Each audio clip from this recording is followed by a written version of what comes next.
Bonjour à toutes et à tous, on se retrouve aujourd'hui pour faire le bilan de l'année 2021 après une longue période d'absence encore une fois sur YouTube. Aujourd'hui nous faisons le bilan d'une année 2021 bien plus riche que la précédente malgré un Covid toujours très présent qui nous a notamment empêché de nous rendre dans les stades. J'en ai moi-même fait les frais puisque je devais assister à la finale du top 14 mais cette première finale à laquelle j'assisterai sera pour une autre fois. Pour suivre un ordre à peu près chronologique, rentrons donc dans le vif du sujet et parlons du tournoi destination qui, je le rappelle, a été plutôt mitigé en 2021 pour l'équipe de France. En effet, avec une très belle deuxième place, la France a octroyé donc une place qu'il n'avait pas connue depuis pas mal de temps, mais avec quand même, malgré donc des victoires contre le Pays de Galles et l'Irlande au finish qui étaient magnifiques pour nous supporters, des victoires acquises très difficilement et des défaites donc contre l'Angleterre assez logiques finalement et également contre l'Écosse qui celle-ci a été beaucoup plus amère parce qu'on s'est fait totalement déjouer. Ensuite, l'Europe a retrouvé un vainqueur français du nom du Stade Toulousain qui a allé chercher sa 5e étoile dans une finale 100% française contre La Rochelle, l'autre révélation de la saison. Le top 14 s'est terminé avec une affiche, encore une fois, entre le Stade Toulousain et le Stade Rochelais, comme en Coupe d'Europe. Et beaucoup d'encre a coulé avant cette rencontre, mais aussi après cette rencontre qui a été remportée pleine de maîtrise par le Stade Toulousain, malgré une absence de Ntamak. C'est le Stade Toulousain qui s'impose une nouvelle fois et qui réalise enfin un doublé. Derrière la domination sans partage du Stade Toulousain, on a une autre équipe française qui a brillé sur la scène européenne. Je parle bien sûr de Montpellier qui a été très décevant sur la saison 2020-2021, qui se rattrape sur la fin d'année 2021. Mais c'est sur la scène européenne et dans la Challenge Cup qu'ils ont brillé et su battre le Leicester en remportant donc la Challenge Cup, la deuxième Coupe d'Europe, la petite Coupe d'Europe comme on l'appelle, et donc pour une nouvelle victoire française.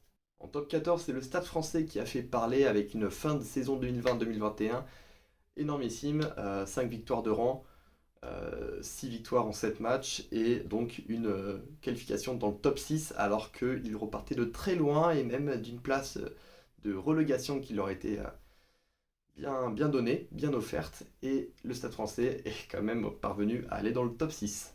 Agen cependant ne montrera pas cette même force en concédant 26 défaites en 26 rencontres de top 14. Du malheur de certains naît le bonheur des autres. On retrouve ainsi Perpignan qui remporte la Pro D2 et remonte dans l'élite, aussitôt suivi de Biarritz qui a su passer d'un exploit les surprenants bretons du RC Vannes et remporter un légendaire barrage contre leur ennemi de toujours, l'Aviron Bayonnais. En Angleterre aussi, il s'en passe des belles choses, des belles histoires. Les bien-aimés Harlequins remportent le championnat dans des scénarios fous. La demi-finale contre Bristol, le favori, a vu une remontada des Harlequins pour une victoire acquise en prolongation 36-43. La finale a été presque aussi folle et a été une nouvelle fois remportée d'une courte victoire 38-40 contre les Exeter Chiefs. On repart ensuite à l'international avec le Four Nations qui a été en 2021 remporté par la Nouvelle-Zélande qui a retrouvé un petit peu de sa splendeur, de son beau jeu, de son attractivité. Juste devant donc une Australie qui a plutôt impressionné et a montré qu'elle faisait toujours partie des top équipes en remportant la deuxième place du Four Nations. Après une tournée d'été perdue de peu en Australie, donc avec une équipe assez remaniée, eh bien, les Bleus ont réalisé une tournée d'automne assez folle et réalisé l'exploit surtout de battre les All Blacks chez eux d'une large victoire. Les All Blacks subissent ainsi une deuxième défaite de rang après celle en Irlande et les nations de l'hémisphère nord lèvent la tête avec de nombreux succès. Enfin, il faut parler de l'Uruguay qui réalise l'exploit de se requalifier une nouvelle fois pour la Coupe du Monde de rugby en battant en 2 matchs les États-Unis et donc de se qualifier directement dans le groupe de la France et de la Nouvelle-Zélande. Un autre exploit retentissant pour le monde de l'Ovalie français, eh bien, c'est notre ministre de l'Intérieur, Antoine Dupont, qui glane le titre de meilleur joueur du monde 2021. C'est un titre qui n'avait pas été remis à un Français depuis 2011 et un certain Thierry Dussautoir. Enfin, après avoir vu un peu fait le tour de cette année 2021, très riche, eh bien, parlons de 2022 et de ce que l'on peut espérer. Déjà, je pense que pour l'équipe de France, on peut espérer que donc ces belles performances vues, ce petit brin qui les fait enfin gagner les matchs importants, les matchs à bascule, eh bien, on peut espérer que ça leur fasse remporter peut-être un tournoi de destination qu'ils n'ont pas remporté depuis déjà 2010. Pour ma part, j'arrive sur la fin de mon cursus universitaire et donc je ne vais pas vous faire de fausses promesses du une vidéo par mois, etc.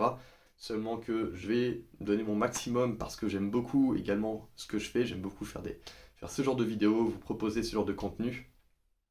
Mais malgré tout, j'aimerais bien à côté même pouvoir continuer au maximum à faire de nombreux matchs avec mon club de rugby à côté, continuer dans cette passion. Et bah écoutez, j'espère qu'en tout cas cette année 2021 sera également riche sur le plan des vidéos YouTube parce que c'est vraiment ce qui me plaît. Merci en tout cas d'avoir suivi cette vidéo. N'hésitez pas bien sûr à mettre un petit pouce si jamais vous avez aimé, à vous abonner si vous voulez suivre les contenus et même la petite cloche si jamais vous voulez être au courant des prochaines vidéos. En tout cas moi je vous dis la bise, à bientôt, merci.